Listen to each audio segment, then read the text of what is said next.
The worst moments of your life always happen when you're wearing your good shirt. Mine was navy blue with thin white stripes, freshly pressed, paired with the charcoal slacks Alicia had picked out for me 3 Christmases ago. I'd even splashed on cologne, the expensive stuff she'd bought me but never seemed to notice when I wore it. The Grandview Hotel ballroom buzzed with the forced energy of corporate celebration. New Year's Eve, company party, open bar flowing like water. Everyone dressed to impress, everyone pretending this wasn't just another Tuesday night with better lighting and worse small talk.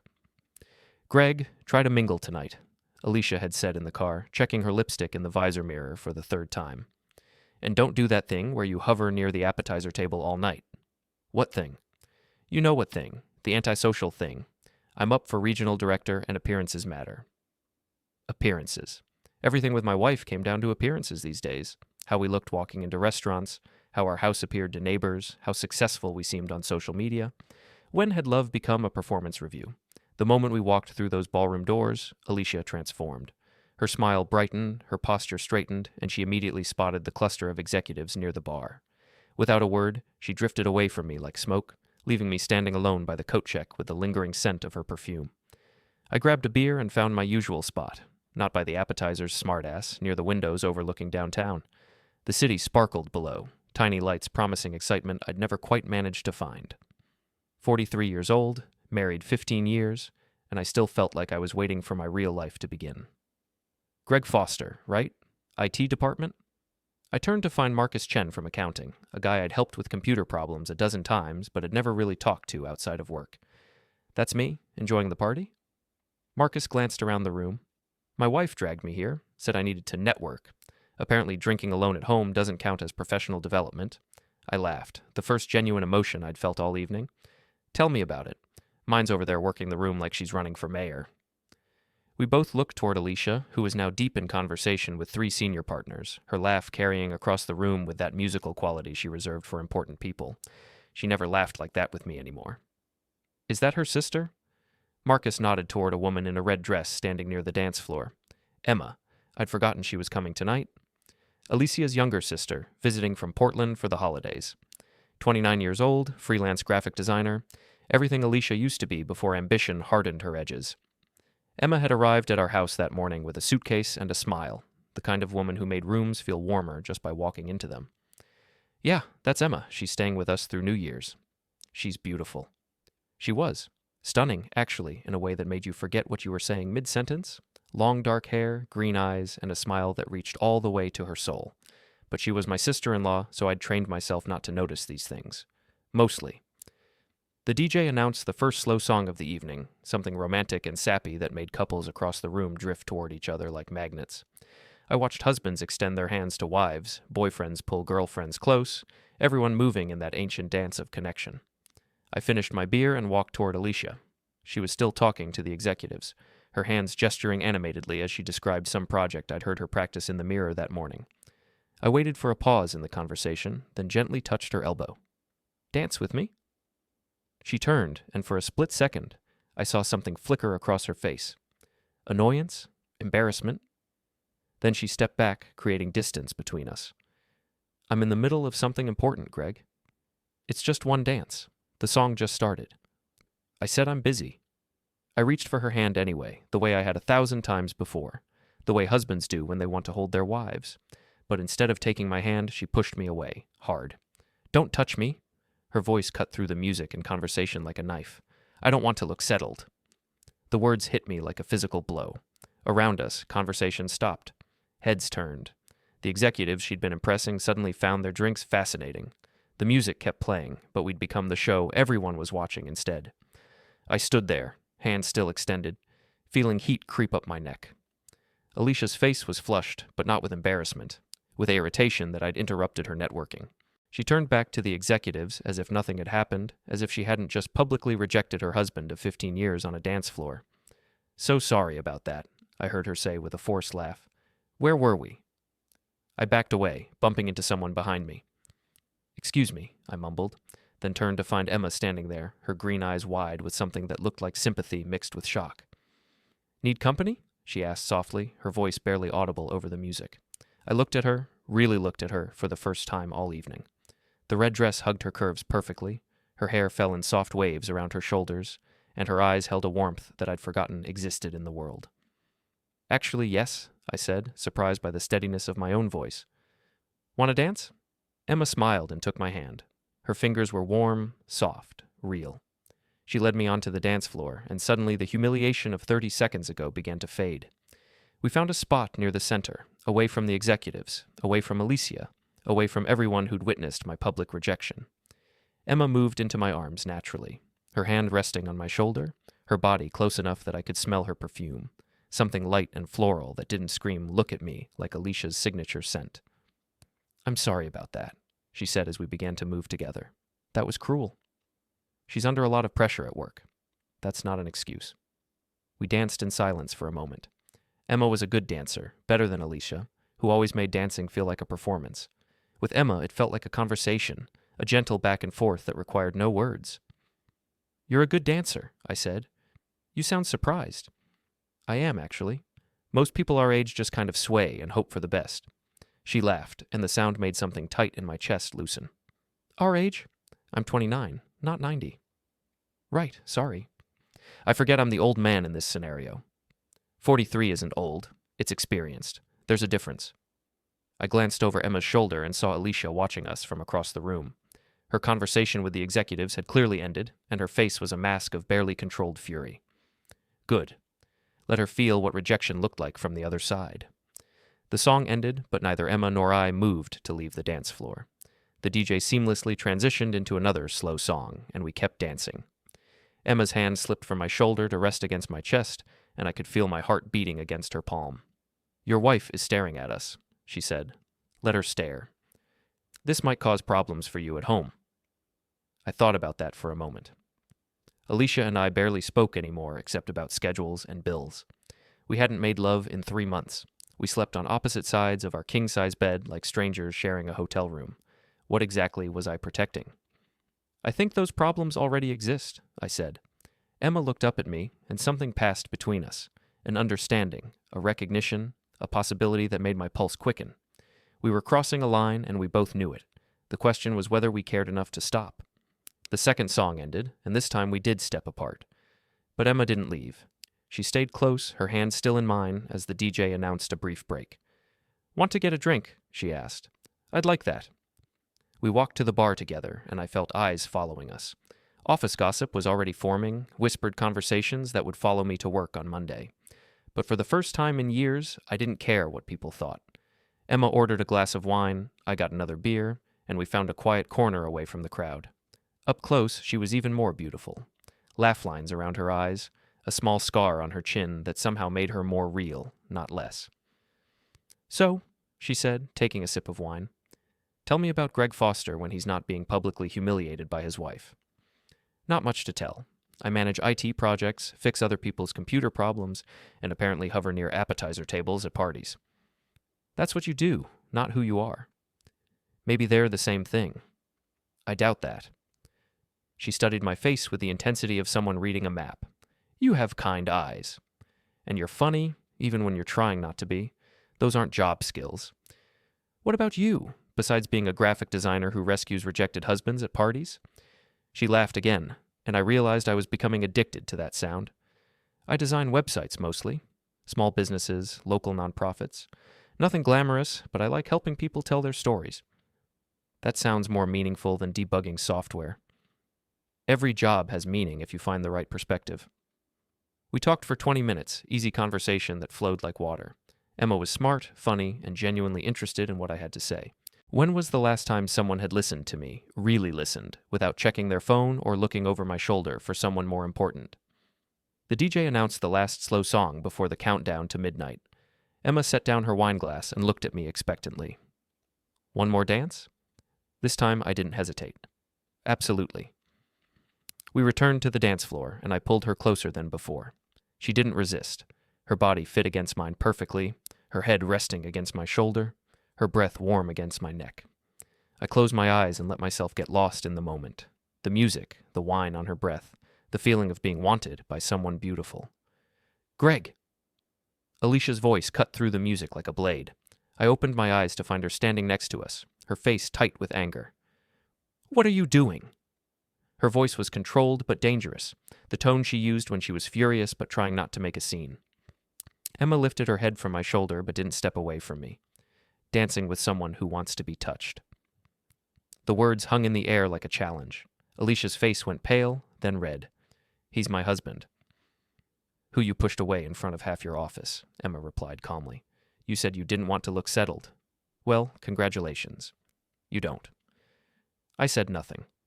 Part of me knew I should step in, play peacemaker, smooth things over, the way I always did.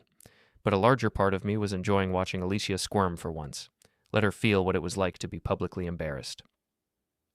This is inappropriate, Alicia hissed. You're right, Emma said. A wife publicly rejecting her husband is inappropriate. This is just dancing. Alicia looked at me, waiting for me to say something, to choose sides, to make this right. Instead, I pulled Emma closer and kept dancing. We'll talk about this at home, Alicia said finally. Will we? I asked, because we haven't really talked about anything in months. Alicia's mouth opened and closed like a fish. She wasn't used to me fighting back, wasn't prepared for resistance. After a moment, she spun around and stalked away, her heels clicking against the hardwood floor like gunshots. Emma and I finished the dance in silence, but it was a comfortable silence, and the kind shared by conspirators. When the song ended, she looked up at me with those green eyes. I should probably go, she said, before I cause any more trouble. You're not the one causing trouble. Maybe not, but I'm certainly not helping. The DJ began the countdown to midnight. Around us, couples moved closer together, preparing for the traditional New Year's kiss. Emma and I stood frozen, both aware of the moment building between us. 10, 9, 8. Emma stepped closer. 7, 6, 5. I could smell her perfume, see the flecks of gold in her green eyes. 4, 3, 2. She rose up on her tiptoes. 1, Happy New Year. Emma kissed me, soft, brief, but unmistakably real. When she pulled away, she smiled. Happy New Year, Greg. Happy New Year. The party began to break up around us. People gathered coats, called cabs, made plans for after-parties. Emma and I stood in our bubble, neither wanting to be the first to break the spell. I should find Alicia, I said finally. Should you? It was a simple question with a complicated answer. Should I find my wife, who'd humiliated me in front of our friends? Should I go home and pretend this evening hadn't happened? Should I keep being the man who absorbed every slight, every disappointment, every casual cruelty in the name of keeping the peace? I drove separately, Emma said. I could give you a ride home? That might not be the best idea. Probably not, she agreed. But I'm going to offer anyway. I looked across the room and saw Alicia by the coat check, surrounded by her work friends, laughing too loudly at something someone had said. She hadn't looked for me once since our confrontation on the dance floor. You know what? I said. I'd like that ride. Emma smiled, the kind of smile that promised trouble and adventure in equal measure. Let me get my coat. As we walked toward the exit together, I heard Alicia call my name. I turned to see her pushing through the crowd, her face a mixture of panic and rage. Where are you going? She demanded.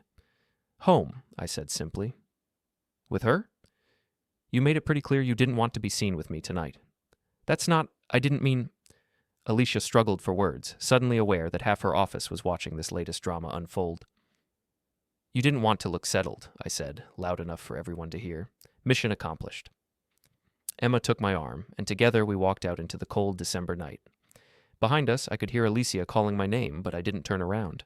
For the first time in years, I was walking towards something instead of away from it. The night air was sharp and clean, full of possibility. Emma's car was a small red sedan, practical but stylish, like everything else about her. She unlocked the doors and we climbed in, the interior still warm from her drive to the hotel.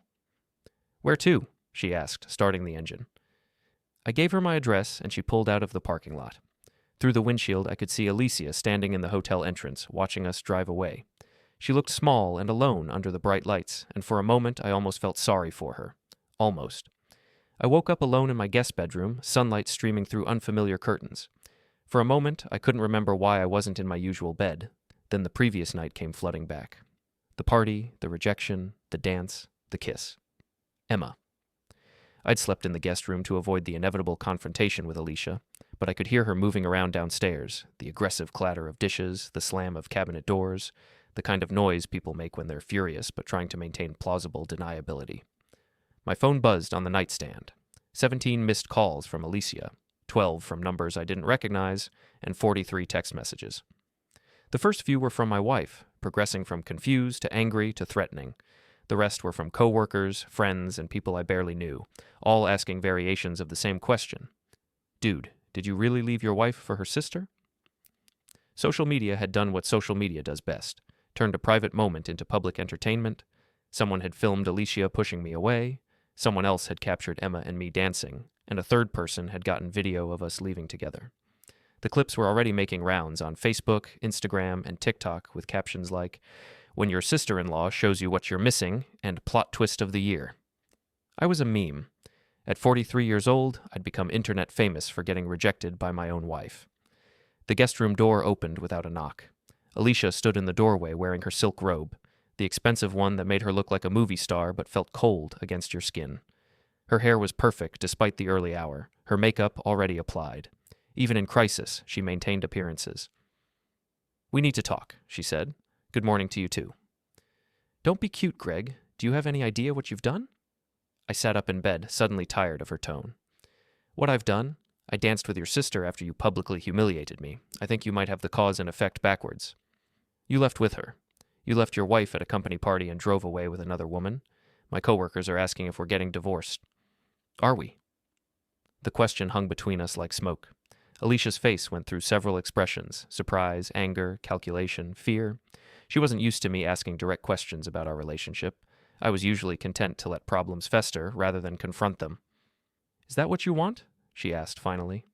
"I want a wife who doesn't push me away when I try to touch her. I want a marriage where I'm not an embarrassment to be seen with. I want to feel like I matter to the person I've spent 15 years of my life with. You're being dramatic." "Am I? When's the last time you kissed me, Alicia? Or really kissed me, not just a pet goodbye when you were running out the door?" She opened her mouth to answer, then closed it. We both knew it had been months. "Things have been stressful at work," she said weakly. "Everything's always stressful at work. Your job is more important than our marriage. Your image is more important than my feelings. And your career is more important than us. When did I become the thing you're embarrassed by instead of the person you chose to build a life with?" Alicia sat down on the edge of the bed, her robe falling open slightly to reveal the black negligee underneath. Once upon a time, that glimpse of skin would have derailed any argument. Now it just felt like manipulation. "I'm sorry about last night," she said, her voice softer. "I was nervous about the promotion, and I overreacted. But dancing with Emma, leaving with her, that was cruel." "Was it? Because from where I'm sitting, it felt like the first time someone wanted my company in months?" "She's my sister. She's also a person who treated me with more kindness in one evening than you've shown me in weeks." Alicia's jaw tightened. "Are you sleeping with her?" "Jesus, Alicia. She's been here one day, and she slept in the basement guest room. But thanks for thinking so highly of my character." "Then why won't you look at me when I'm talking to you?" I forced myself to meet her eyes. "Because I'm tired of pretending everything is fine when it's not. I'm tired of being your accessory husband who's supposed to smile and nod and never make waves. I'm tired of feeling like a stranger in my own marriage. So what do you want me to do? Apologize for being ambitious? Give up my career to stroke your ego? I want you to remember that you married me, not your job. I want you to act like my happiness matters to you. I want you to want me the way Emma wanted to dance with me last night." The mention of Emma's name made Alicia's face harden again. "She was using you to get back at me. We had a fight yesterday about Mom's will, and she's been looking for ways to hurt me ever since." "What fight?" "It doesn't matter. The point is, she doesn't care about you. She's trying to cause problems between us." I studied my wife's face, looking for tells. Alicia was a good liar when she needed to be, but she had habits, touching her ear when she was stretching the truth, avoiding eye contact when she was outright fabricating. Right now, she was doing both. "You're lying," I said. "I'm not." "You're touching your ear and looking at the wall. You always do that when you're making things up. What really happened between you and Emma?" Alicia stood up abruptly, her robe falling closed. "I don't have to justify my relationship with my sister to you." "No, but you might want to justify your relationship with your husband." She stared at me for a long moment, and I could see her calculating. Alicia was always calculating, weighing options, considering angles, figuring out how to get what she wanted with minimal cost to herself. "Get dressed," she said finally. "We're going to brunch. The three of us. We're going to sit down like adults and sort this out." "I'm not sure that's a good idea." "I don't care what you think is a good idea. You created this mess, and now we're going to fix it. Emma leaves tomorrow, and I want this resolved before she goes back to Portland and tells everyone in my family that my husband is having a midlife crisis." She left, closing the door harder than necessary. I lay back down and stared at the ceiling, wondering how I'd gotten to this point. 15 years ago, Alicia and I couldn't keep our hands off each other. We'd talk for hours, laugh until our stomachs hurt, make love like teenagers who just discovered intimacy. When had we become these people?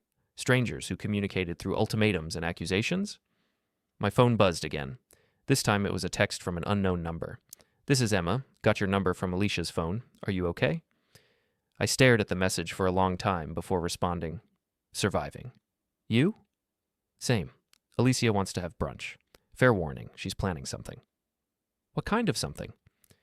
"The kind where she gets what she wants and everyone else pretends to be happy about it. Standard operating procedure." I smiled despite everything. Emma had Alicia figured out in less than 24 hours. It had taken me years to recognize my wife's patterns. "Any advice?" I typed. "Don't let her rewrite history. You know what happened last night?" She was right. Alicia was already trying to spin the narrative, making herself the victim and me the villain. By the time she was done, I'd be the ungrateful husband who embarrassed his hard-working wife by flirting with her innocent sister. I got dressed and went downstairs. Alicia was in the kitchen, fully dressed in a cream-colored sweater and dark jeans that probably cost more than my monthly car payment. She looked beautiful, polished, perfect, like a magazine ad for successful living. Emma was at the kitchen table, wearing a simple green sweater that matched her eyes and jeans that looked like they came from a normal store. No makeup, hair pulled back in a ponytail, and she was still stunning. More than stunning. She was real in a way that made Alicia look artificial by comparison. "Good morning," Emma said, looking up from her coffee. "Morning." I made reservations at Meridian," Alicia announced. "We can walk there from here." Meridian was the trendy brunch place downtown where Alicia liked to be seen. Expensive, crowded, full of people who might recognize her and wonder about the family drama playing out over Eggs Benedict. "Wouldn't it be better to talk somewhere private?" I suggested. "We're not going to talk about anything inappropriate," Alicia said firmly. "We're going to have a nice family brunch and put this nonsense behind us." Emma and I exchanged glances. Her expression said what I was thinking. This is going to be a disaster. The walk to Meridian took 15 minutes through the kind of neighborhood that made real estate agents salivate. Tree-lined streets, Victorian houses converted to trendy shops, the kind of organic coffee shops that charged $6 for a latte. Alicia walked slightly ahead of us, her heels clicking against the sidewalk like a metronome. Emma and I followed behind, careful not to walk too close together. "She's been texting someone all morning," Emma said quietly. "Multiple someones, actually." "Damage control. Alicia's very good at managing her image." "Is that what you are? Part of her image?" I thought about it. I used to be. The stable husband, the reliable provider, the man who made her look grounded and responsible. Now I think I'm more of a liability. "When did you realize that?" "Last night, when she pushed me away. But if I'm being honest, I've known for a while. I just didn't want to admit it." We reached the restaurant, and Alicia was already talking to the hostess, probably requesting a table where she'd be visible but not overheard. She was good at these calculations, close enough to the action to be seen, far enough from other diners to avoid eavesdropping.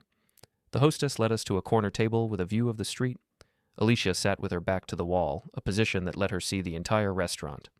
Emma and I sat across from her, and I noticed that several people had already recognized us from the viral videos. Phones came out, pictures were taken, and I realized this brunch was going to be as public as last night's party. "So," Alicia said once we'd ordered, her voice bright and artificial, "I think we should clear the air about last night." "Okay," Emma said carefully. "I was under a lot of stress, and I reacted poorly when Greg interrupted my conversation. I shouldn't have pushed him away, and I'm sorry for that." It was a good apology, specific enough to sound sincere, general enough to avoid real accountability. Classic Alicia. "And I'm sorry for dancing with your husband," Emma said. "That was inappropriate." I looked at her sharply. This wasn't the Emma from last night, the one who'd stood up to Alicia with quiet confidence. This was someone playing along with a script. "Thank you," Alicia said, relaxing slightly. "I think we can all agree that emotions were running high, and people made choices they wouldn't normally make." "Speak for yourself," I said. Both women looked at me. Alicia's expression warned me not to rock the boat. Emma's was harder to read. "I'm sorry?" Alicia said. "I said speak for yourself. I'm not sorry I danced with Emma. I'm not sorry I left with her. I'm not sorry that for one night I felt like someone actually wanted to spend time with me. Greg, Alicia's voice carried a warning. No, I'm tired of pretending. You want to clear the air? Fine. The air is that my wife is embarrassed by me, treats me like an inconvenience, and thinks she can fix 15 years of neglect with one public apology. You're being unfair. Am I? When's the last time you asked me how my day was? When's the last time you touched me without me initiating it? When's the last time you acted like you were happy to see me walk through the door? Alicia's face was flushed, but I couldn't tell if it was from anger or embarrassment. Around us, other diners were starting to notice the tension at our table. This isn't the place for this conversation, she said tightly. Then where is? Because we don't talk at home, we don't talk in the car, and apparently we don't dance at parties. Where exactly are we supposed to have the conversation about why our marriage is falling apart? Our marriage is fine. Our marriage is a performance. And last night, I forgot my lines. Emma had been silent during this exchange, but now she spoke up. Maybe I should go. This feels like something you two need to work out alone. No, I said quickly. Stay. Please. She should go, Alicia said. This is between us. Is it? Because last night she was the only person in that room who treated me like I mattered, so maybe her perspective is exactly what we need. Alicia's eyes flashed dangerously. You want her perspective? Fine. Emma, tell my husband why you really came to visit. Emma went very still. Alicia, don't. Tell him about the phone call. Tell him about Portland. Tell him why you're really here.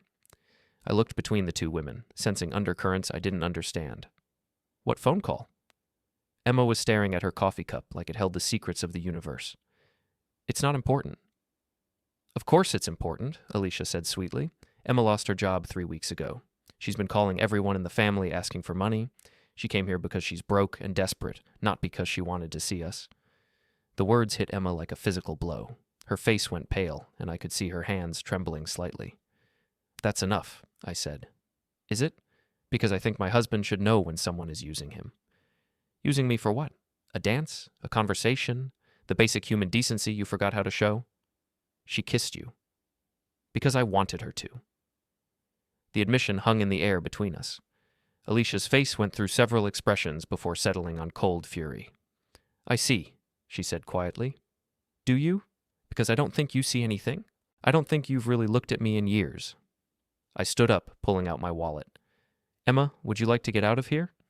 She looked up at me with those green eyes, and I could see gratitude mixed with something that might have been hope. Yes, she said simply. I threw $40 on the table and offered Emma my hand. She took it, and together we walked out of Meridian, leaving Alicia sitting alone at the corner table. Outside, Emma finally spoke. She's right, you know, about the job, about the money. I am broke. I don't care. You should care. She's your wife. She's my wife. But you're the one who made me remember what it feels like to be wanted. Emma stopped walking and turned to face me. We were standing on a busy sidewalk, people flowing around us like water around stones. This is crazy, she said. I've known you for 1 day. Sometimes 1 day is enough. Is it? Because I'm leaving tomorrow, and you're married to my sister, and this whole thing is a disaster waiting to happen. Maybe, or maybe it's the best thing that's happened to either of us in years. She studied my face, looking for something. What are you saying? I'm saying I don't want you to go back to Portland. I'm saying I want to find out what this is between us. I'm saying I'm tired of pretending to be happy when I'm not. And Alicia? Alicia and I have been over for a long time. We just haven't admitted it yet. Emma was quiet for a moment, considering. When she spoke, her voice was soft but determined. I have a confession, she said. I didn't come here just because I'm broke. I came because Alicia called me 3 weeks ago, drunk and crying, talking about how miserable she is, how she's trapped in a marriage to a man she doesn't love anymore, how she wishes she had the courage to leave. The words hit me like a punch to the gut. She said that? She said a lot of things, but the next morning she called back and pretended the conversation never happened. Classic Alicia, she can't admit what she wants, even to herself. So what does she want? Freedom. But she wants someone else to be the bad guy so she doesn't have to take responsibility for ending things. I thought about that, about the pattern of our relationship. Alicia pushing me away, then getting angry when I didn't fight to get closer. Alicia complaining about our marriage, then refusing to work on it. Alicia creating problems, then blaming me for not solving them. She wants me to be the one who leaves, I said. I think so, and last night when you danced with me, when you left with me, you gave her exactly what she needed, a reason to be the victim instead of the villain. And what do you want? Emma smiled, the first real smile I'd seen from her since we left the restaurant. I want to find out what happens when two people stop pretending and start being honest. Even if it's complicated? Especially if it's complicated, the best things usually are. I took her hand, right there on the busy sidewalk, in full view of anyone who might be watching. Then let's go be complicated. We walked back toward my house, and I felt something I hadn't experienced in years. Possibility. The future was uncertain, probably messy, definitely difficult, but for the first time in a long time, it was also mine to choose. Behind us, my phone buzzed with another text from Alicia. I didn't check it. Emma and I spent the afternoon walking through downtown, talking about everything and nothing. She told me about her failed design business in Portland, her ex-boyfriend who'd left her for someone with a trust fund, her dreams of starting over somewhere new. I told her about my job, my hobbies, the novel I'd been writing in secret for 3 years but never had the courage to finish. It was the kind of conversation I used to have with Alicia before we got married, when everything felt possible and the future was something we were building together instead of something that was happening to us. You're writing a book? Emma asked as we sat on a bench overlooking the river. Trying to. It's a thriller about a software engineer who discovers his company is selling user data to criminals. Very original, I know.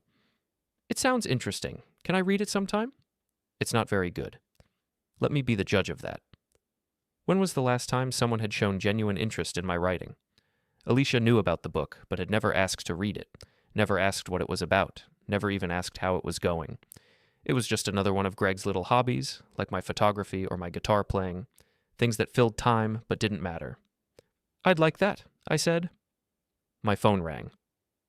Alicia. I let it go to voicemail. You should probably talk to her eventually, Emma said. I know, but not today. Today I want to pretend that this is my life, sitting by the river with a beautiful woman who actually listens when I talk. This could be your life. Could it? Because in 12 hours, you're supposed to get on a plane back to Portland, and I'm supposed to go home and pretend this never happened. Emma was quiet for a moment, watching the water flow past us. What if I didn't get on that plane? What would you do instead? I don't know. Find a job, find an apartment, start over. Here? Why not here? I don't have anything keeping me in Portland. No job, no boyfriend, no lease. Just a storage unit full of furniture I can't afford to keep. The possibility hung between us like a bridge we could choose to cross or burn. If Emma stayed, everything would change. My marriage would be over, my life would be upended, and I'd be starting from scratch at 43 years old.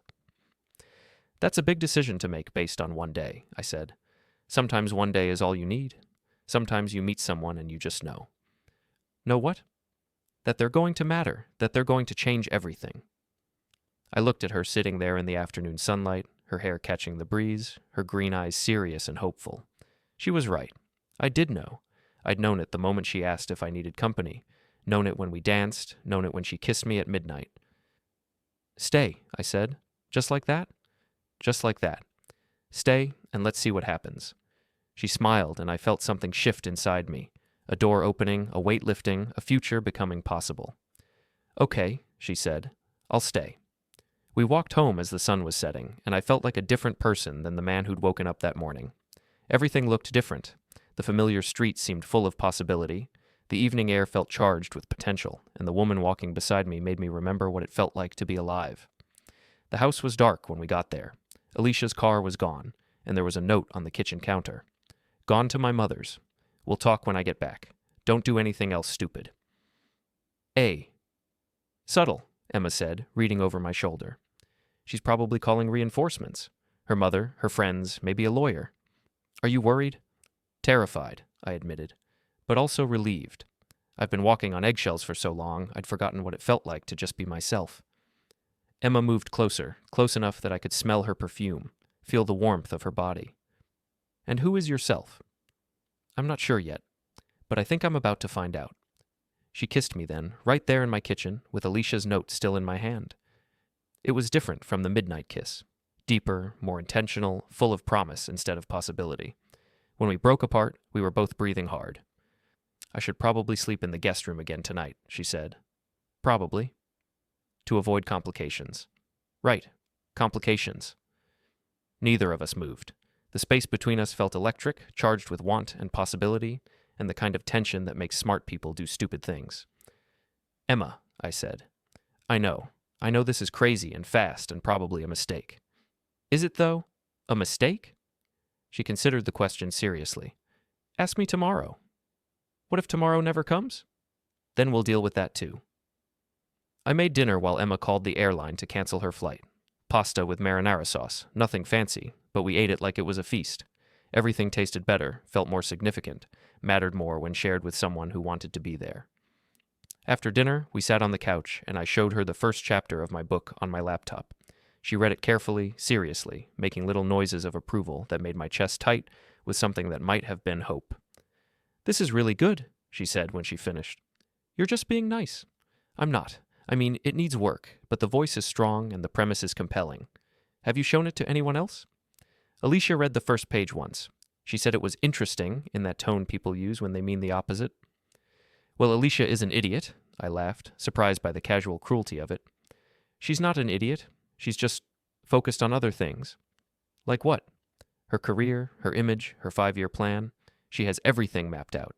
Where she wants to be professionally, what kind of house we should buy, how our life should look from the outside."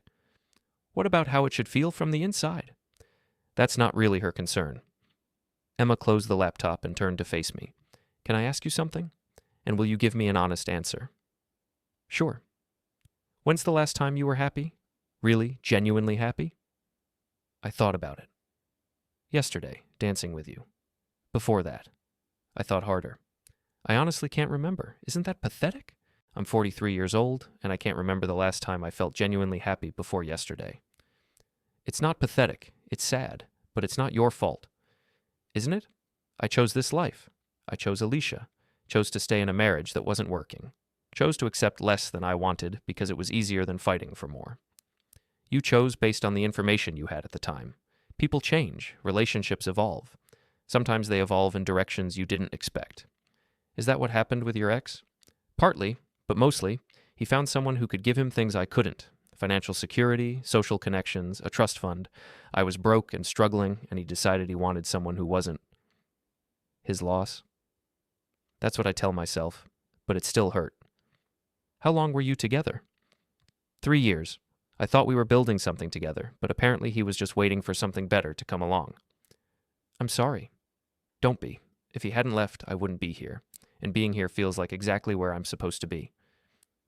She was sitting close enough that I could see the flecks of gold in her green eyes, close enough that it would be easy to kiss her again, but something held me back. Not guilt, exactly, but the weight of 15 years of marriage, even a bad marriage. "I should probably call Alicia," I said. "Should you?" "We're still married. Whatever's happening between us, I owe her a conversation." Emma nodded, though I could see disappointment flicker across her face. "You're right. Do you want privacy?" "No, stay. I think I might need moral support." I dialed Alicia's number, and she answered on the first ring. "It's about time," she said without preamble. "Hello to you too." "Don't be cute, Greg. We need to talk." "I'm listening." "Not over the phone. Come to my mother's house. Now." "It's 9 o'clock at night, Alicia." "I don't care what time it is. You humiliated me today, and we're going to figure out how to fix this." "How to fix what, exactly?" "Our marriage. Your behavior. This ridiculous midlife crisis you're having." I looked at Emma, who was pretending not to listen but obviously hearing every word. "What if I don't want to fix it?" Silence on the other end of the line. Then, "What's that supposed to mean?" "It means maybe our marriage has been broken for a long time, and we've both been too scared to admit it." "You don't mean that." "Don't I? When's the last time we had a real conversation, Alicia? When's the last time we laughed together, or made love because we wanted to, not because it was Saturday night and we were supposed to? This is about intimacy. It's about connection. It's about feeling like the person you married actually likes you." "I do like you." "Do you? Because most of the time you act like I'm an inconvenience, like I'm something you have to manage rather than someone you chose to build a life with." Another long silence. When Alicia spoke again, her voice was different, smaller, more vulnerable. "I've been under a lot of pressure at work." "I know. You tell me that every day. But your job stress doesn't explain why you flinch when I touch you, or why you haven't asked me about my day in months, or why you pushed me away last night like I was a stranger trying to grope you." I said I was sorry about that. Are you? Or are you just sorry it happened in public? That's not fair, isn't it? Because I think if we'd been alone, you would have pushed me away just as hard. The only difference is no one would have seen it. Emma reached over and squeezed my hand. The gesture was small but grounding, a reminder that I wasn't alone in this conversation. I think we should separate, I said. The words came out before I'd fully formed the thought, but once they were spoken, I realized I meant them. You don't mean that, Alicia said, but her voice was shaky. I do. I think we both need space to figure out what we actually want. What about counseling? What about working on things? Have you wanted to work on things? Because for months you've acted like our marriage was a chore you had to endure. That's not true, isn't it? When's the last time you initiated intimacy? When's the last time you suggested we do something together? When's the last time you acted like you were happy to see me? Silence. I can't remember either, I said gently. And I don't think that's something we can fix with counseling. I think we've just grown into different people who want different things. This is about Emma, isn't it? No, this is about us. Emma just helped me remember what it feels like to be wanted. So you're choosing her over me? I'm choosing myself over a marriage that makes us both miserable. Alicia was crying now. I could hear it in her voice. We've been together 15 years. I know, and they weren't all bad. But they weren't all good either, and the last few years have been more bad than good. So that's it? You're just giving up? I'm letting go. There's a difference. We talked for another 20 minutes, covering the practical details, who would stay in the house, how to handle the finances, when to tell our families. It was surprisingly civil, like we were negotiating a business contract rather than ending a marriage. When I hung up, Emma was watching me with an expression I couldn't read. How do you feel? She asked. Scared, sad, relieved, free. I thought about it. Like I just stepped off a cliff and I'm not sure if I'm falling or flying. And you're okay with not knowing? I'm okay with finding out. She smiled, and suddenly the future felt less terrifying and more like an adventure. So what happens now? Now we figure it out as we go. Together? If you want to. I want to. I kissed her then, and this time there was no hesitation, no guilt, no voice in the back of my head telling me to stop. There was just Emma and the possibility of something real, and the strange, terrifying, wonderful feeling of starting over. When we broke apart, she rested her forehead against mine. This is crazy, she whispered. The best things usually are. Are you sure about this? About us? I'm not sure about anything except that I want to find out what this could be. Even if it's messy? Especially if it's messy. She laughed, and the sound filled up all the empty spaces in my chest. Okay then, let's be messy together. Outside, it started to rain, a soft, steady precipitation that made the house feel like a sanctuary. Emma and I sat on the couch, not talking, just listening to the water against the windows and the sound of our own breathing. For the first time in years, I felt like I was exactly where I was supposed to be. My phone buzzed with a text from Alicia. I'll get my things tomorrow while you're at work. I showed the message to Emma. She's moving out. How does that make you feel? Like the end of one story and the beginning of another. What kind of story do you want the new one to be? I looked at Emma, really looked at her, and saw possibility, adventure, the kind of love that makes you brave instead of careful. I want it to be a love story, I said, even if it doesn't have a guaranteed happy ending. Especially then. The best love stories are the ones where you have to fight for the ending. Emma smiled and curled up against me, her head on my shoulder, her hand over my heart. Then let's write a good one. We fell asleep on the couch, wrapped around each other like we'd been doing it for years instead of days. And for the first time in longer than I could remember, I slept without dreaming of all the things that were wrong with my life. Instead, I dreamed of all the things that might be right.